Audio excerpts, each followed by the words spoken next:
Кая гына гомер итсәк тә, һәммәбезнең үз тормыш казаны бар. Ерактагы якын кардәшләр, якындагы кызыклы шәхесләр, күрнекле кешеләр, танылган һәм танылмаган талантлар. Очрашып күрешәбез, сөйләшеп серләшәбез, шаярып көлешәбез. Без һәр вакыт куйда, күп вакыт юлда. Кузгалдыкмы? Киттек әйдә!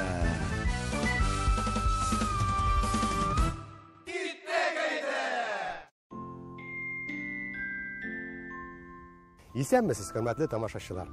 Исегезгә төшерәм, без игелекле икелләр тулы 2022 елда үзләренең юбилейларын билгеләп үткән мөхтәрәм шәхесләр хакында сөйләшәбез. Һәм бүген яшәешебезгә елда яңа бер сулыш биргән ямьле язларга керәбез.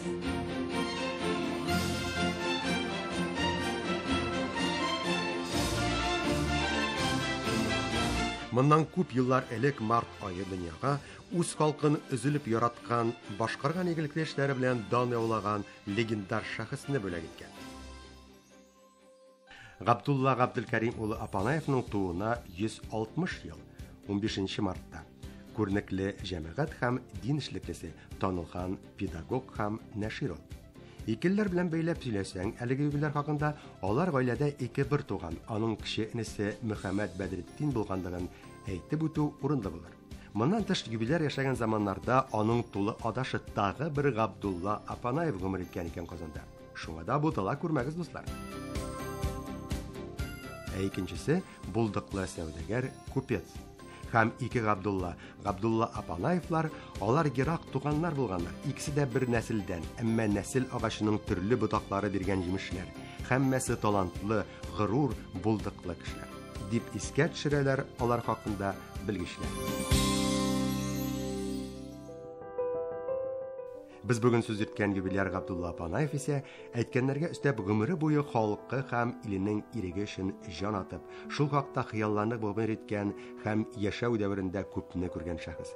Хәтта кулга алгач та үзен 1908 елда Рәсәйне таркатуда гаепләп, Вологодь губерниясенә ссылкага гынах шымлыгы нәкъ менә 2 елга заталар. Менә шундый кызыклы икелләр тулы тарихи мәгълүмат сезгә, дуслар. Әлеге күптәнге 1862 елның май аенда туган үзенчәлекле язмышлы татар улы күрнекле юбилеяр хакында.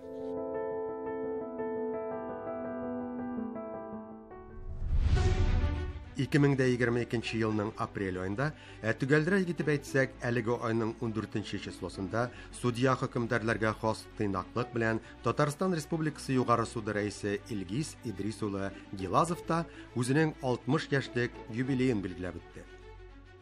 Инде судья әфәнденең биографиясына килгәндә, 2 тапкыр атказанган кеше Илгиз Идрисович, Россия Федерациясенең һәм Татарстан Республикасының атказанган юристы. Башка күп һәм төрледән-төрле дәрәҗәле бүләк һәм исемнәре арасында 2нче дәрәҗәле ватан алдындагы уңышлары өчен за заслуги перед Отечеством медале да бар хөкемдарның. Башка икелләренә килгәндә бик тә көчле ике хакыйкатьне, сыйфатлы күренешне чагыштырырга ярата ул. Профессиональ темаларга аралашканда. Человек, гражданин простой, приходит в суд, он зачем туда идет? Он идет туда за справедливостью. Мине гаделлек белән бәйле мәсьәләләр нык борчый. Кеше судка гаделлек эзләп килә, законлылык таба бирде. Ә бит кызганыч, гаделлек белән законлылык бу ике төшенчә тулысы белән бер-берсенә тәңгәл килеп бетмиләр. Алар кайдыр кисешәләр, бер төрле укылалар, охшаш мәгънәдә дә сыман. Әмма бу һәрдаим шулай түгел. Башагында гаделлек белән законлылык икесе ике якта. Бер-берсенә капма каршы булалар дип сүз тотты юбилеяр судья. Җитди уйланып һәм безнең белән бу хакта гыйльми фикерләре белән уртаклашты. Патрис Лумумба исемендәге Мәскәү дәүләт халыклар дуслыгы университетында белем алган күркәм шәхеснең республикабыздагы күрнекле хөкемдар, хукук белгеченең 2 төр профессиональ квалификациясе бар. Ул гади юрист кына түгел, башка күп кенә судья хөкемдарлар кебек. Ә моңа өстәбәле профессиональ дәрәҗәдә инглиз телендә эш итәргә сәләтле тәрҗемәче дә. Шуңа да безнең how are you дигән сорауга Илгиз әфәнде рәхәтләнеп fine, thank you дигән җиңел генә җавабын да тотты. Тагы ул безгә гомере буе кыңгыраулар белән мавыгу хакында сөйләде. Хәер, мин бу хакта инде күптән белә идем. Аларның кыңгырауларының дүйім саны Илгиз Гилазовның коллекциясендә хәзер инде 1000 белән исәпләнә. Бу 2 тапкыр 500 була, дуслар. Безнең кебек бик теләсәң. Араларында танылган шәхесләр дә, хезмәттәш дуслар белән гиткәннәр дә бик хисап.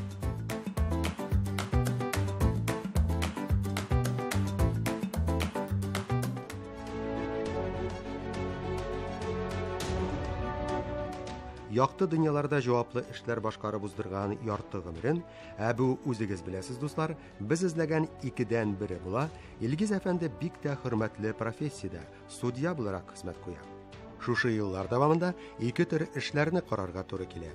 Насыйп итә үзенә. Граждан эшләре һәм кемнәрдер җинаять кылудан барлыкка килгәннәрендә. Сөйләшкәнчә икелләргә таянып дәвам итсәк мавыктыргыч хикәяне, юбилярның биографиясендә 2 ил, Иран белән Ирак арасында барган сугышта катнашу хакында да мәгълүмат табарга мөмкин. Ул елларда юрист тәрҗемәче егет Иранда сугышның кайнарында кайный. Яшәү өчен куркыныч янаган бомбардировкаларга да еш юлыга. Хезмәттәшләре аны дипломатлардай оста, итәгатьле итеп әңгәмә кыра белүе, янәшәдәгеләргә карата игътибарлы карашы өчен ихтирам итәләр иң беренче чиратта. Икешәр сүздән торган матур сыйфатларга таянып сүз тотканда. Гаиләдә Илгиз Гилазов бүгенге көндә хөрмәтле гаилә башлыгы, мөхтәрәм әти һәм 2 оныгы өчен яраткан дәвәт иде.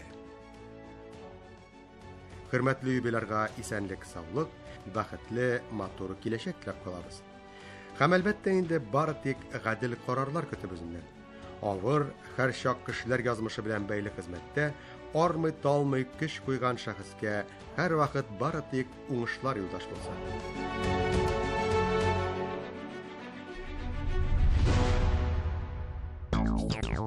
2022 елның апрелендә шулай ук Татарстан Республикасы премьер-министрының урынбасары вице-премьер, Татарстан Республикасының Россия Федерациясендәге вәкаләтле вәкиле Равил Калимулла улы Әхмәтшин гаиләсендә дә юбилей булды. Гадәти генә түгел, гаилә юбилее буйлысы. Яраткан хатыны Гүзәлия ханым белән гүзәл тормыш корып үрнәк гаилә буларак бергә яшәүләренең 40 еллыгын билгеләп үттеләр алар бу ел. 40 ул безнең икелләрне күз алдына тотып сүз тотсак, 2 тапкыр 20, шулай бит. Бүгенге көндә Мәскәү шәһәрендә гомер итүче әлеге матур гаиләдә кунакта без дә булып кайттык һәм берничә сорауга җавап та алырга өлгердек үзләреннән. Шаянын, җиддиен берләштереп гадәттәгечә. İşte sizin bit birge yaşlı başlanğa 40 buldu apreldə ya. Tatar da aytar yaşın yetse 40'a siz bine olan nişik devam ettiririz özünüzün turmuşlar bizge şırıkka ketkenini aytmamız biz anın. Yok Allah'a şükür. Benim her vaktan näti көз алдына төшә. Мәрхүм инде 85 яшьтә китеп барды. Шул авылга кайтканда бик күп оныклары, оныкчыклары йөриләр иде. Әти тикшләпәсен килеп син кемнеке күбейләр. Шуңа күрә безнең әле Алла бирсә там шуның хәлдә тормышны узып, шулай итеп санап бергән насыйп булсын әле. Шуны хыялланабыз шуның турында. Әйтегез әле секретны, сирне тамашачыларга 40 ел бер-береңә туйдырмыйча, елмаеп, матур итеп яшәр өчен нәрсәләр эшләргә кирәк? Японнарда бит менә японнарда әйтәләр, ир белән хатын бөтенесе нык эшлиләр алар. Көнне төне японнарда отпуска дигән нәрсә юк. Шуңа күрә пенсиягә чыгып бергә яшәй башлагач аерылышалар. Шуңа күрә күп эшләргә кирәк. Күп вакытың эштә уза, өйгә сагынып кайтасың да, хөрмәт итеп яшәргә кирәк. Иң беренче хөрмәт итеп, эшкә нурын күргәч, анда күп сүз әйтмәсәң аңлашыла. Кай вакытта сөйләшмичә йөргән бурым 1 сәгать урамда, 2 сәгать и шундый ощущение, как будто без сөйләшеп бирибез. Гышлай була, менә без йөрибез урамда. Равил нишләп сөйләшмибезсең без дигән. Миңа сөйләшеп биргән шикелле ди. Сүздә бит ул 40 ел яшәгәч. Менә юк, бергә тик кенә утырып кемдер нәрсәдер эшләсә дә шуннан да рәхәт әйбер ансыра юк. Ул искитә торган әйбер. Сүз биткәч күңел нуры белән аралаша, аңлаша алырга кирәк. Шулай. матур пар мөхәббәтле ике кешегә беренче мөхәббәтләре хакындагы сорауны да юлларга булдым мин.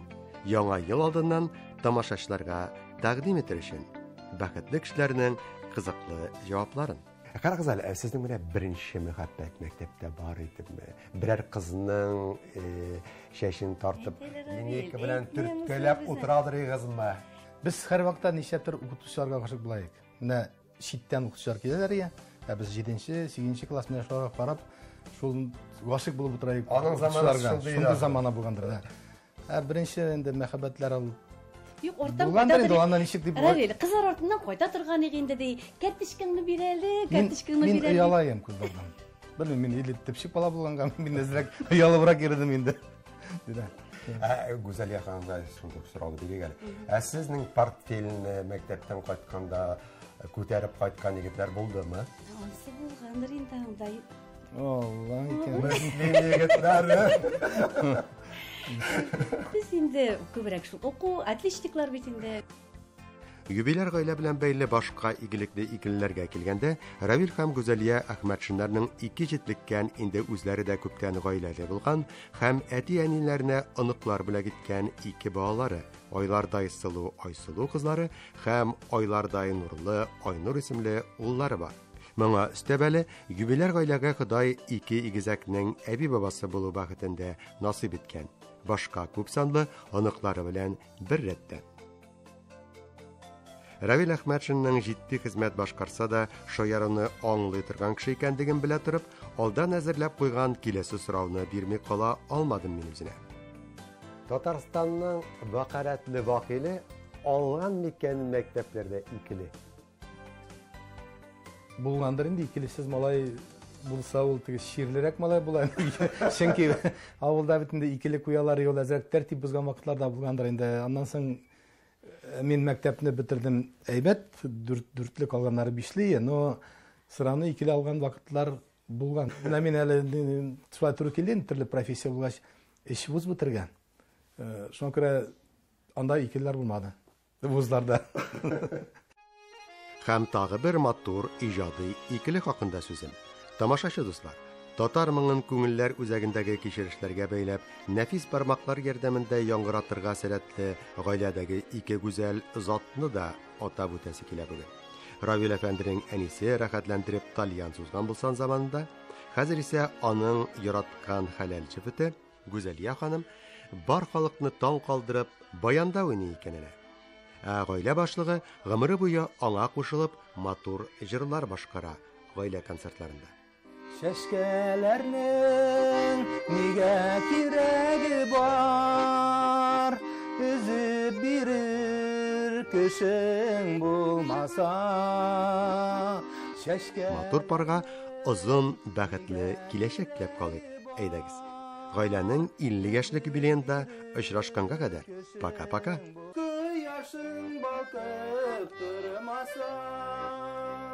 Яңа гына искә алган 50-не без бүген үз иткән икелегә тапкырласаң 100 була. Шулай бит дуслар. Нәкъ менә шушы 100легә, әлеге түгәрәк датага иң беренче эш итеп, игътибарыгызны юнәлтәсем килә. Безнең кызыклы мавыктыргыч сәяхәтебездәге май аена аяк атлаганда. Моннан нәкъ менә 100 ел элек Казаныбызда әдәби нәфис һәм иҗтимагый сәяси журнал Казан утлары журналының беренче саны нәшер ителә. Әлбәттә, әлеге журнал яшәп килгән зак вакыт эчендә аның исеме берничә тапкыр алышына. Әмма шулай да бүген ул кабаттан дөньяга бар кайнар хәбәрләрне күптәнге матур, мәгънәле һәм күңелгә ятышлы исеме Казан утлары буларак җиткерә.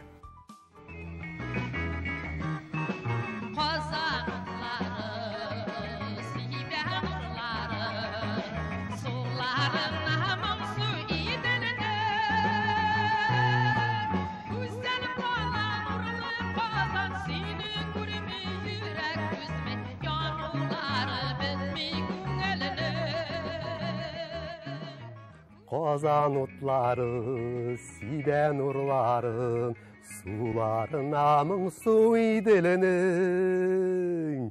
Казан утлары, нурларын идел суына сипсә, май айы быел үзенең җылы нурларын ике талантлы казанлыбызга бик күпләп бүләк итте. 2022 елның майында ике күркәм шәхес бер-бер артлы үзләренең матур юбилейларын билгеләп үттеләр. 22 май көнне дәүләт эшлеклесе Татарстан Республикасы Дәүләт Советы рәисе Фәрит Хайрулла улы Мөхәммәтшинга 75 яшь тулды. Ә бер көн алдан 21 май көнне театр сөюче тамашачылар һәм башка әлеге шәхесне хөрмәт иткән бик күпләр Галиаскар Камал исемендәге Татар дәүләт академия театрының баш режиссеры, актер, режиссер һәм педагог Фәрит Рәфкат улы Бекҗантаевка 60 яшь тулуы хакында белә алдылар. Хөрмәттә искә алынган юбилейларның беренчесенә килгәндә, игелекле икелләр белән бәйле язмышы һәм тормышы юлы хакында аның менә ниләр җиткерергә була. Матурлап, тәмләп, җайлап кына сүз тотканда. Бөек эшләренә килгәндә, республикабыз күләмендә ике бик тә җитди вазифаны башкарган ул. 1995-98 елларда хөкүмәт башлыгы, 1991-95 елларда һәм кабаттан 1998 елдан бүгенгәчә Татарстанның даими канун чыгару органы башта югары, ә соңрак Дәүләт Советы рәисидә. Нәкъ менә аның җитәкчелегендә республикабызның югары советы 1992 елда Татарстаныбыз конституциясе кабул итә. Фәрит Мөхәммәтшинның акыллы һәм булдыклы катышында сәяси яктан тыңгысыз бик тә җиңел булмаган вакытларда Татарстан өчен зур әһәмиятле булган ике килешү Россия Федерациясы һәм Татарстан Республикасы дәүләт хакимияте органнары арасында вәкаләтләр чикләүләрен билгеләү һәм үзара бүлешү турындагы ике шартнама төзелә. Һәм беләсезме нәрсә? Ике тугызы булган 1994 һәм үз эченә икелене алган 2007 елларда була бу тарихи вакыйгалар, дуслар. Әмма зур түрә булып тумый юбилер әфәнде.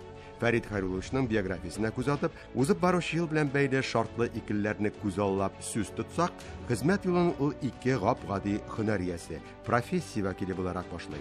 Иң әүвәл Әлмәт якларында токарь, ә бераздан шул ук нефтчыларны берләштергән шәһәр һәм районнарда машина йөртүче булып эшләп ала. Танылган юбилярның ике төр белеме бар. Ике өлкәдәге мактанырлык фәнни дәрәҗәсе дә. Сәясәт өлкәсендә фәннәр докторы һәм социологиядә фәннәр кандидаты. Сәяси иҗтимагый өлкәдә ким дигәндә ике оешмага турыдан-туры кагылышы бар хөрмәтле юбилярның. 2003 елдан башлап ул Бердәм Россиянең Татарстандагы бүлекчәсен җитәкли. Һәм күпләргә бүген Татарстан яңа гасыр хәрәкәте башлыгы буларак та таныш юбиляр. Фәрит Мөхәммәтшинның шулай ук инде 2008 елдан башлап Татарстан Халыклары Ассамблеясы Советы рәисе дә булып тора. Спортка да үз өлешен кертә парламентарий.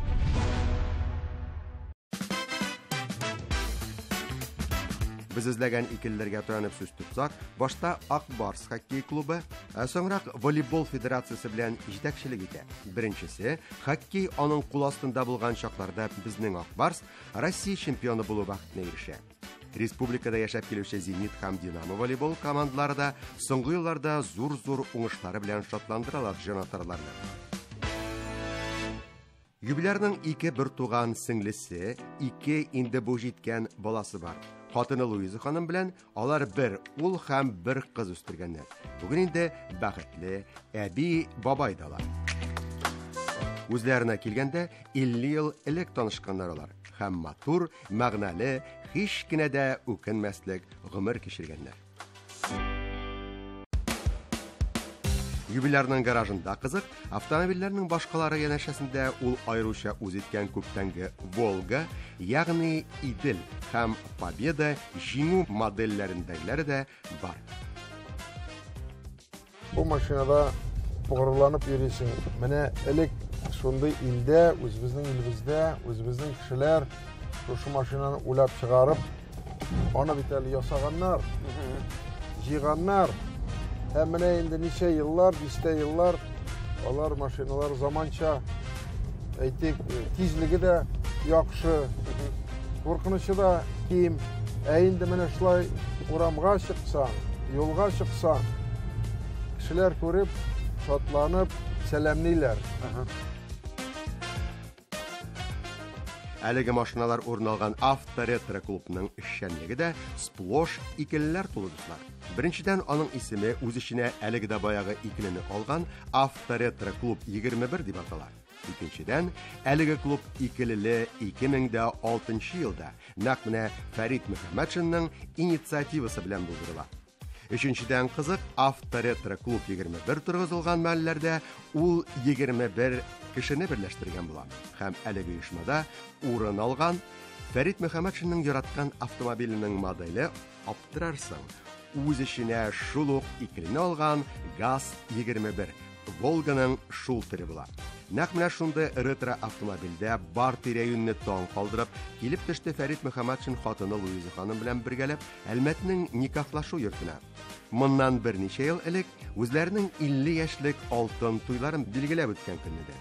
Опять-таки, дуслар, ике игелекле икелене үз эченә кушып алган 2020 елда булды бу. Хәзер инде чын мәгънәсендә тарихи вакыйга. Һәм беләсезме нәрсә, дуслар? Безнең кызыклы тарихи эзләнүләр һәм табышлар моның белән генә тәмамланды. Без юбилярның үз гомерендә тоткан 2 зур балык хакында да ачыкладык. Аларның берсен 8 килограммысын Фәрит әфәнде Әстерхан якларында кармакка эләктергән. Һәм аны судан тартып чыгару өчен үзенә 20 минутлап вакыт кирәк булган. Это было в низовьях Волги, в Астрахани. Я начал тянуть, она начала поддаваться. Понемножку я стал ее вытягивать. 20 минут я ее вытаскивал. Это был сом 8 с лишним килограммов. Вот это да! Зур балыкның икенчесен бәхетле балыкчы Боровой Матюшин да тота. Һәм моңа 2 шаһит тә бар иде дип сөйли ул шаяра-шаяра соңрак. Су янындагы әлеге матур күренешне ягымлы җәйләрдә юбиляр әфәнденең оныгы Алинә һәм Минтимер Шәрипович Шәймиев үзе күз аллый алганнар. Бу хакта үзе сөйләгәннәргә колак салыйк әле. На Волге, в районе Матюшина, мне удалось поймать щуку на 5,5 килограммов. И когда я подплыл к берегу, я помню, Минтимир Шарипович Шаймеев вышел как раз на пристань, увидел это, ну ты, говорит, настоящий рыбак. А я был с внучкой, с Алиной. Эту рыбу, когда я за жабры держал, она была примерно ростом с эту внучку, первоклассницу, так? Бик азлар гына игътибар итәрлек, игелекле икелеләр белән бәйле юбилярга кагылышлы тагын берничә кызыклы мәгълүмат, дуслар. Хөрмәтле дәүләт эшлеклесенең хезмәттәшләре юбилей алдыннан санап чыгарганнар. Ул закончылык өлкәсендә хезмәт, Татарстанның дәүләт советы рәисе буларак хезмәт куйган давырда барлыгы 1200 көн дәвамында төрледән-төрле командировкаларда булган. Күрәбез, монда да үз эченә икелене алган вакыт исәпләве, дуслар. Татарстанда дәүләт теле булган ике телнең берен, татарчаны, Фәрит Хәйруллович үзе сөйләгәннәрдән аңлашылганча, нибары 45 яшендә яхшылап өйрәнергә керешә. Һәм менә дигән нәтиҗәләргә дә ирешә. Ә бит аңарчы бүген шарт итеп алган икелеләргә таянып сүз йөртсәк, ул нибары 20ләп татар сүзе белгән. Уңышларын күрсәтеп торучы һәм юбилярның бүгенге көндә саф татар телендә аралашу мөмкинлекләрен күрсәтүче видео мисал, дуслар. Елга бер үткәрә торган менә шушындай очрашу бар безнең, традицияга кереп киткән ассамблея советы утырышын без аерым бер шәһәрдә чыгып Казаннан менә шулай итеп бөтенебез күмәк бердәм булып очрашып үткәрәбез. Фәрит Мөхәммәтшин зак еллар дәвамында Европа Советында эшләгән акыллы һәм киң кырлы шәхестә. Шунсы кызык, биредә хезмәт куйган чакларының нәкъ менә 2 елын ул әлеге Советның дәрәҗәле актуаль мәсьәләләр белән эш итүче махсус комитеты җитәкчесе булып торган.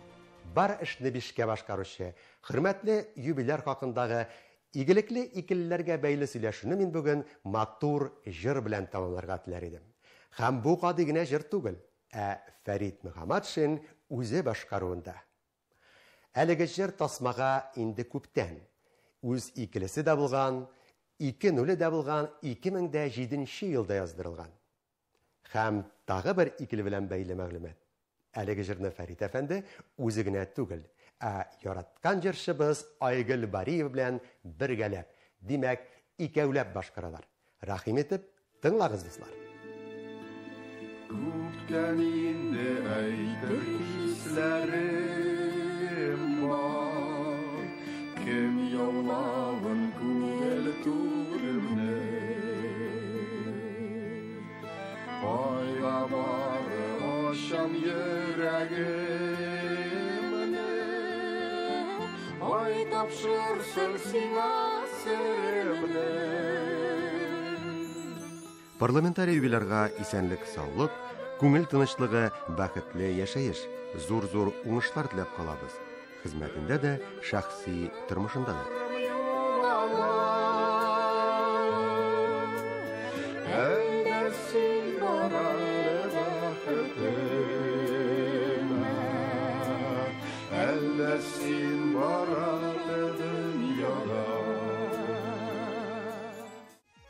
Шушы урында, хөрмәтле тамашачым, мин бүгенгә сезнең белән дә саубуллашып торам. Озакка түгел, бик тиздән кабаттан бергәләшеп очрашыр һәм безнең мавыктыргыч юбилейлы телевизион тамашаны карап бетерер өчен. Күркәмнәрне искә алып, җан күңелгә рәхәт табып, гадәттәгечә кыскасы. Хәзергә пока-пока һәммәгезгә.